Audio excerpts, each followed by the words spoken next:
Halo Sobat JKN, selamat siang, kembali lagi bersama kita di podcast Paham JKN. Yuk kita kasih paham.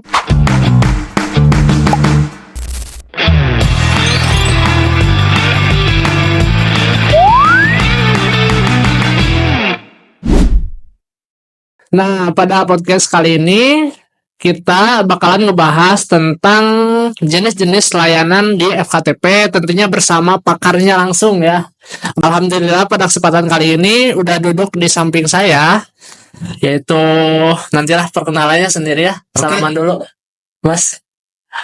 Oke, mungkin untuk mengawali podcast kali ini kita perkenalan dulu aja kali ya, biar Sobat JKN yang nonton di sana langsung tahu nih siapa sebagai narasumber hari ini. Boleh Mas perkenalan dulu aja. Oke, terima kasih Mas Ajis. Perkenalkan nih, nama saya Dikri. Saya sebagai koordinator edukasi dan penanganan pengaduan peserta di rumah sakit. Sebenarnya di rumah sakit nih, tapi temanya FKTP atau nggak apa-apa lah. Iya, oke. Itu masuk dalam pelayanan di BPJS Kesehatan yang mencakup pelayanan kesehatan di tingkat pertama sama yang dilanjutan. Oke. Iya, Mas Dikri berarti seringnya ke rumah sakit bolak-balik ya berarti ya. Tugasnya kan melayani peserta kurang lebihnya di setiap rumah sakit gitu ya, untuk pengaduan ataupun misalkan pelayanan peserta gitu ya. Pengaduan-pengaduan yang ada di peserta gitu. Nah, untuk kali ini kita bakalan ngebahas jenis-jenis layanan yang ada di FKTP Mas gitu ya. Oke. Karena materi ini menurut saya gitu ya cukup penting ya Mas, karena mengingat bahwasannya kalau misalkan FKTP ini merupakan gerbang awal gitu dari peserta yang memang ingin mendapatkan pelayanan saat berobat atau hal lain sebagainya. Nah, mungkin langsung aja ke pertanyaan yang pertama. Nah, apa aja sih Mas jenis-jenis layanan yang ada di FKTP itu Mas? Oke, mungkin saya coba informasikan dulu FKTP itu apa sih? Mungkin ada yang paham JKN yang belum tahu atau terdengar asing istilah FKTP. Jadi FKTP itu adalah fasilitas kesehatan tingkat pertama yang di situ terdiri dari klinik pratama, kemudian puskesmas, dokter praktek perorangan, dokter gigi praktek perorangan. Jadi ada 4 jenis fasilitas kesehatan tingkat pertama yang bisa dikatakan FKTP. Nah, untuk pelayanannya itu bisa melayani rawat jalan untuk kebutuhan pasien yang non spesialistik ya. Kemudian rawat inap apabila tersedia fasilitas rawat inap, karena tidak semua FKTP itu mempunyai fasilitas rawat inap. Oh, tidak semua gitu ya? Tidak semua, tapi bisa dikerjasamakan meskipun nggak punya. Oke. Kemudian ada pelayanan gigi umum. Selanjutnya program keluarga berencana. Iya. Terus kesehatan ibu dan anak itu juga bisa dilakukan. Jadi konsultasi terkait kesehatan ibu sebelum melahirkan sampai setelah melahirkan itu bisa dilakukan di FKTP juga. Kemudian ada program Prolanis, pengelolaan penyakit kronis, kemudian program rujuk balik untuk beberapa diagnosa penyakit kronis. Dan ada ambulans apabila ada ambulansnya. Memadai gitu ya. Iya. Apabila ada ambulansnya, pelayanan ambulans itu bisa diperoleh oleh peserta. Oke, berarti jenis-jenis layanan di FKTP ini sebenarnya cukup banyak ya Mas? Iya, ada 8. Ada 8. Selengkap-lengkapnya FKTP ada 8 layanan. Iya, cuman yang perlu kita ingat bahwasannya di FKTP ini tidak semua ada gitu layanannya ya. Betul, tidak semua ada. Jadi untuk pemilihan FKTP ini kan kita berikan sepenuhnya kewenangan kepada peserta. Iya.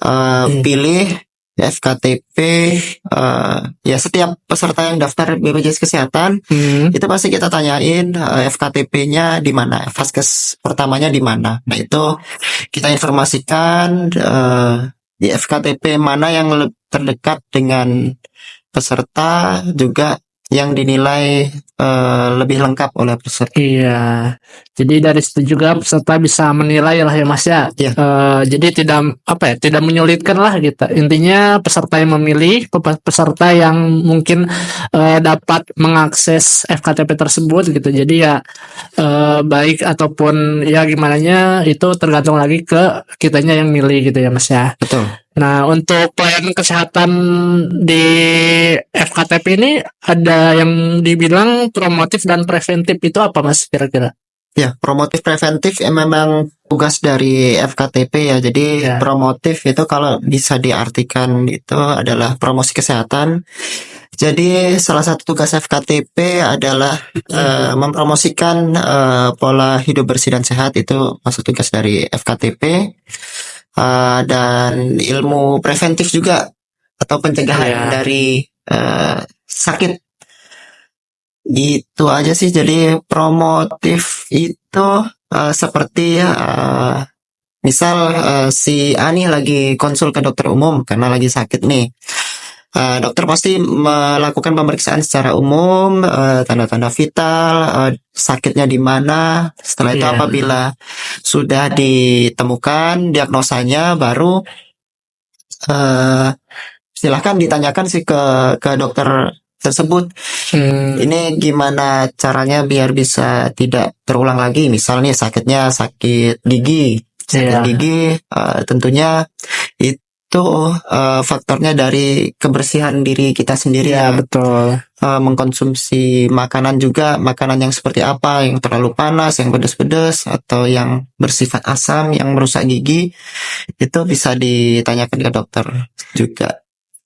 Oh iya, itu bisa ditanyakan kembali berarti ya pada saat konsultasi, mungkin saat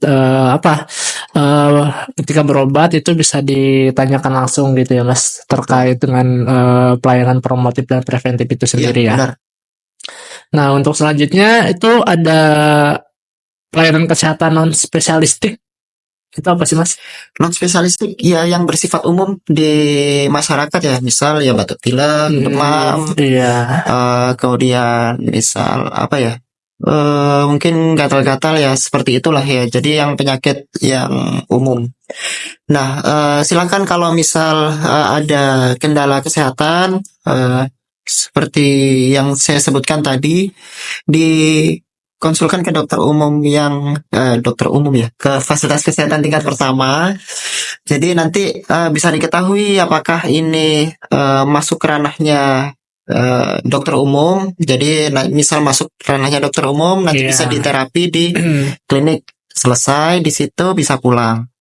Apabila dokter menilai, oh ini harus konsul ke dokter spesialis misalnya karena pasiennya anak, keluhannya demam yang mungkin berhari-hari ya, lebih dari 3 hari, nanti dokter umum yang menilai apakah ini bisa diterapi di klinik dengan diberikan obat yang tersedia di klinik atau perlu konsul ke dokter spesialis anak. Jadi ya sesederhana itu sih. Jadi pastikan sobat paham JKN punya kepesertaan BPJS Kesehatan atau JKN.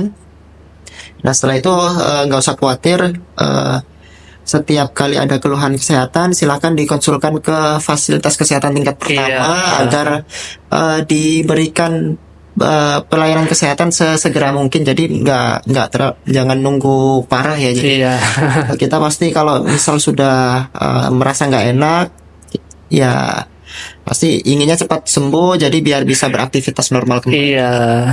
Ya memang seharusnya gitu ya Mas. Ketika ada keluhan sedikit pun ya alangkah lebih baiknya gitu langsung istilahnya langsung bisa datang langsung ke FKTP gitu ya. Karena kalau misalkan nanti takutnya kan kita nggak tahu ya apa yang selanjutnya terjadi gitu. Jadi lebih baik mengobati secara dini lah ya Mas ya. Daripada semakin parah gitu ya. Lebih baik di awal gitu ya Mas. Betul, di awal, betul. Nah, berarti yang tadi terkait dengan pelayanan kesehatan non spesialistik itu berarti penyakit-penyakit umum ya yang Penyakit mungkin umum.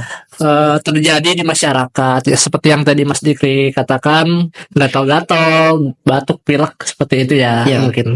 Oke Mas. Nah, terkait dengan pemeriksaan laboratorium dasar itu ada juga di pelayanan FKTP. ada. Jadi di FKTP itu memang ada yang tersedia, ada yang tidak.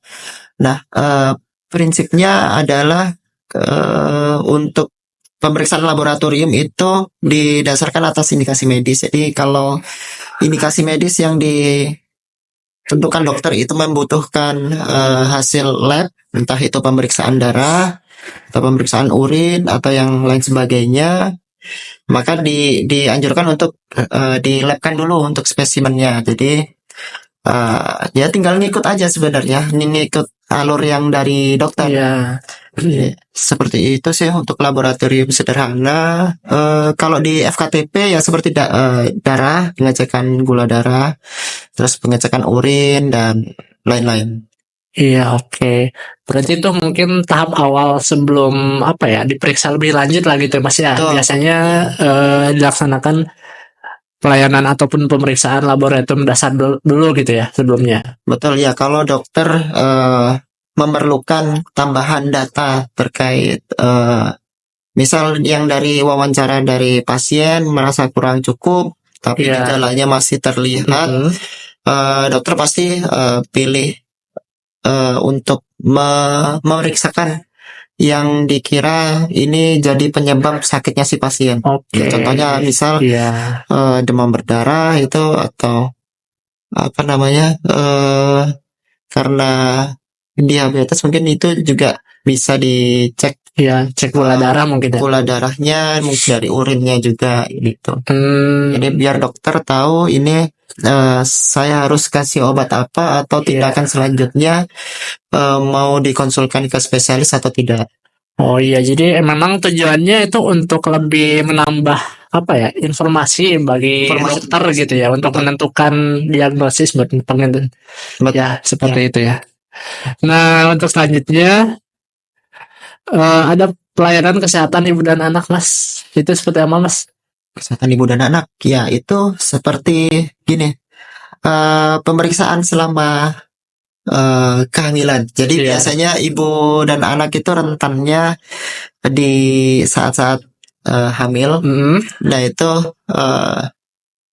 bisa juga diakomodir di fasilitas kesehatan tingkat pertama karena di situ ada tenaga medis seperti bidan yang apa namanya siap untuk dikonsulin. Jadi silakan kalau misal pemeriksaan, sebenarnya pemeriksaan juga pemeriksaan kehamilan meskipun nggak ada keluhan tetap periksa. Jadi Iya. biar si ibu tahu, si para medis tahu posisi atau kondisi saat ini untuk ibu dan anaknya. Itu berlaku juga setelah pasca persalinan. Itu juga Iya. bisa dilakukan di FKTP dengan berkonsultasi dengan bidan atau dokter yang Oh ada di iya FKTP. iya. Berarti konsultasi dulu ya soal Konsultasi, masalah ya, nggak masalah. ibu dan anak gitu ya pelayanannya. Lalu untuk pelayanan rujukan di FKTP itu gimana sih Mas? Pelayanan rujukan. Ya. Oke. Ini ada kaitannya sama yang tadi ya. Jadi dokter setelah memeriksa bisa mengetahui untuk diagnosa si pasien. Setelah itu kalau menurut dokter ini perlu konsultasi ke dokter penyakit dalam atau dokter spesialis ya. paru. Nah, maka rujukan itu ya akan dikasih karena kan dokter pasti punya batas-batasannya ya. Dokter umum yang di klinik pasti punya batasannya, mana yang bisa mereka tangani, mana yang harus dikonsultasikan ke spesialis karena itu salah satu kode etik di kedokteran. Jadi nggak usah khawatir, semua dokter yang ada di fasilitas kesehatan tingkat pertama itu pasti kompeten, pasti kompeten. Jadi dan mempunyai surat izin praktek karena untuk semua FKTP yang bekerja sama dengan BPJS Kesehatan kita pantau terus klinik tersebut atau FKTP tersebut terkait dokter-dokter yang berpraktek di sana. Jadi yakin aja kalau ada keluhan segala macam bisa berobat ke dokter. Kalau memang dibutuhkan konsultasi ke spesialis, maka rujukan itu akan dikasih sesuai Oh kebutuhan iya pasien. iya. Jadi bukan permintaannya. Oh itu Kalau keluarnya dari dokter aja ya gitu. iya, intinya dari dokter, percaya aja ini dirujuknya kemana. Karena dokter sudah ada ilmunya, tahu batasannya, kapan dia harus merujuk, kapan tidak. Iya, berarti pelayanan rujukan itu bisa didapat ketika memang pasien tersebut apa ya, secara lebih luasnya membutuhkan dokter spesialis gitu Mas ya. Iya, indikasi medis. Iya, indikasi medis yang memang bukan di ranah dokter umum, jadi lebih ke spesifik lagi, lebih spesialis lagi lah gitu, baru dikasih rujukan seperti itu ya Mas. Nah, untuk di FKTP itu ada pelayanan kesehatan gigi dan mulut juga nggak sih Mas? Ada yang tidak. Jadi mangga ya kembali lagi ke topik yang awal. Iya. Jadi pilih fasilitas kesehatan tingkat pertama yang lengkap, yang terdekat dengan domisili saat ini ya. Betul. Jadi sewaktu-waktu butuh konsul ke gigi dan mulut lebih mudah. Jadi tidak apa ya. Jadi lebih mudah diakses. Meskipun dokter gigi dan mulut itu nggak sebanyak dokter umum ya. Jadi saat ini sih prakteknya yang ada di Karawang Purwakarta itu memang nggak sering dokter umum karena yaitu keterbatasan dokter gigi juga. Jadi pilih ke fasilitas kesehatan yang lengkap, ada dokter umum, bidan, dokter gigi. Nah itu aja sih. Jadi biar lebih gampang aja. Iya betul. Terus kalau misalkan contoh nih, saya udah pilih suatu fasilitas kesehatan tingkat pertama, terus kebetulan ada keluhan terkait gigi gitu ya. Terus di FKTP yang saya pilih itu tidak ada pelayanan terkait gigi dan mulut gitu. Nah itu apakah diberi rujukan ke rumah sakit lain atau gimana Mas? Ya gini, jadi kalau keluhannya sakit gigi dan posisinya di klinik tersebut nggak ada dokter gigi nih, Ya. tentunya yang harus meriksa dari dokter yang tersedia dahulu. Jadi diperiksa dulu kondisi giginya seperti apa. Kalau memang ada nyeri atau bengkak, diberi obat dahulu. Kalau memang perlu konsul ke dokter spesialis dari dokter gigi, entah itu dokter gigi bedah mulut atau apapun itu, ya rujukan pasti dikasih. Tapi kalau kompetensinya dokter gigi umum, nah itu untuk saat ini diobati dulu oleh dokter umum. Untuk selanjutnya saran kami sih dilakukan pemindahan vaskes saja. Pemindahan vaskes ya. Pemindahan fasilitas kesehatan tingkat pertama ke vaskes yang terdapat dokter gigi umumnya. Jadi sebenarnya gini, karena dari awal BPJS Kesehatan ini berdiri, sebenarnya fasilitas kesehatan tingkat pertama itu wajib menyelenggarakan pelayanan kesehatan yang non spesialistik ya, seperti dokter umum dan dokter gigi umum, dan itu harus ada. Nah, karena ketersediaan dokter gigi umum ini terbatas, maka ya tetap kerjasama karena kan untuk memperbanyak akses ya untuk berobat. Dan kasus gigi juga nggak sebanyak kasus dokter penyakit umum lainnya. Jadi saran dari kami sih silahkan pilih vaskes tingkat pertama yang memiliki dokter gigi umum. Jadi ya biar lebih mudah aja. Kan kita nggak tahu kapan sakit gigi, sama kayak kita nggak tahu kapan sakit demam atau batuk pilek, kita nggak tahu. Jadi pilih vaskes yang lebih lengkap. Jadi sebenarnya kita udah edukasi sih ke FKTP untuk silahkan dicari dokter gigi umumnya supaya peserta yang mendaftar di klinik kalian itu lebih mudah. Iya betul. Lebih mudah. Namun ya di lapangan memang ada banyak tantangan ya, karena ya itu dokter gigi terbatas. Iya. Nah, memang sebenarnya gigi ini apa ya? Penting juga ya Mas ya di FKTP sebenarnya ya. Karena Mas pernah ngerasain sakit gigi nggak? Oh, pernah. Nah, Gimana rasanya? Mending sakit gigi apa sakit hati Mas? mending nggak sakit saya. Iya sih, Karena lebih baik kalau ke sakit ya. apapun sakitnya pasti nggak enak. Betul betul Saya mending betul. nggak sakit.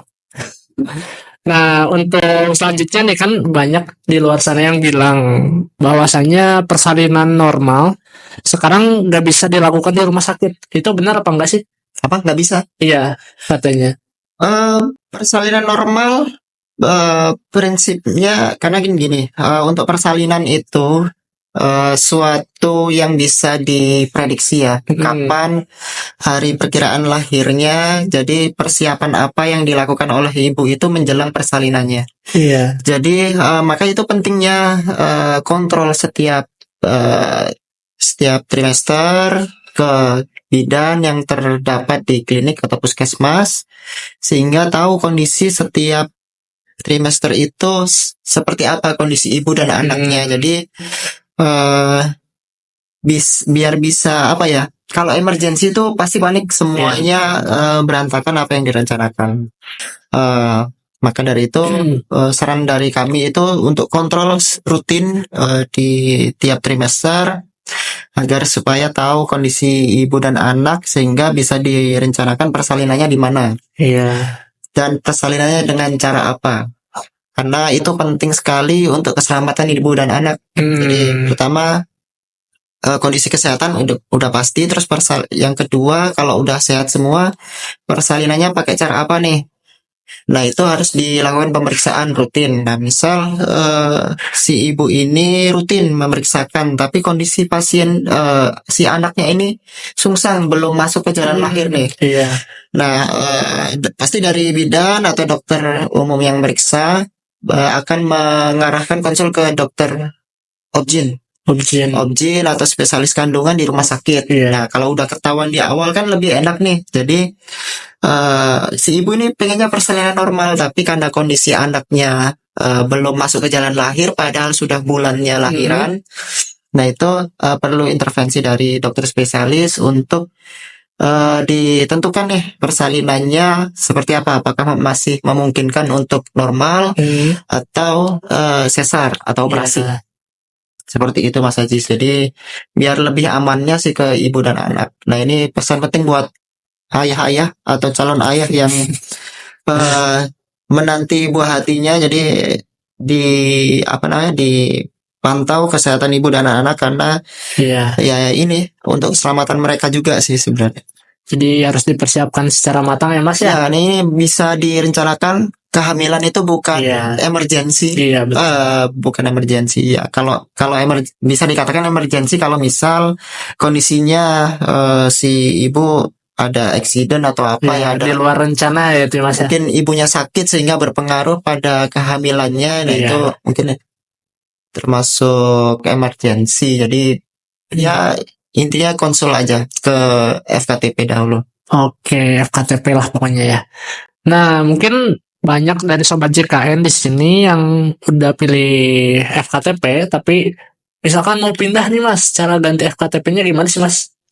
Untuk FKTP, untuk peralihannya bisa menggunakan aplikasi mobile JKN. Jadi silakan kalau yang sudah install mobile JKN itu dicek di menu perubahan data, kemudian pilih provinsi, kabupaten, kota, terus pilih FKTP yang dinilai lengkap.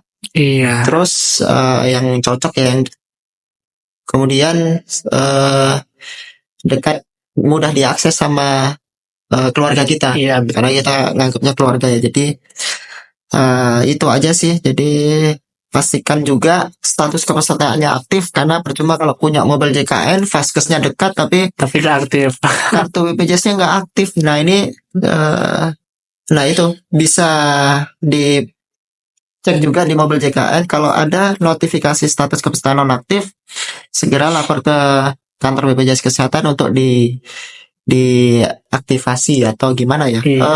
Didaftarkan menjadi peserta mandiri atau seperti apa? Jadi nanti diikuti aja arahan dari tim kami gimana caranya biar bisa aktif, entah itu berbayar atau yang dari perusahaan atau yang dari pemerintah, apapun itu segmennya, informasi apapun bisa diperoleh Iya. ke kantor. Atau gini aja, kalau misal nggak bisa kemana-mana, bisa telepon ke care center BPJS Kesehatan di 165 ya. 165 Iya. gitu.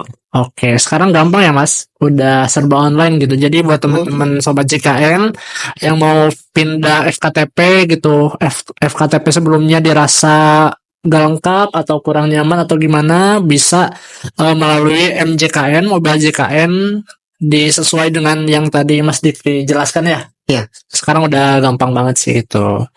Nah, untuk pertanyaan terakhir nih Mas, Boleh.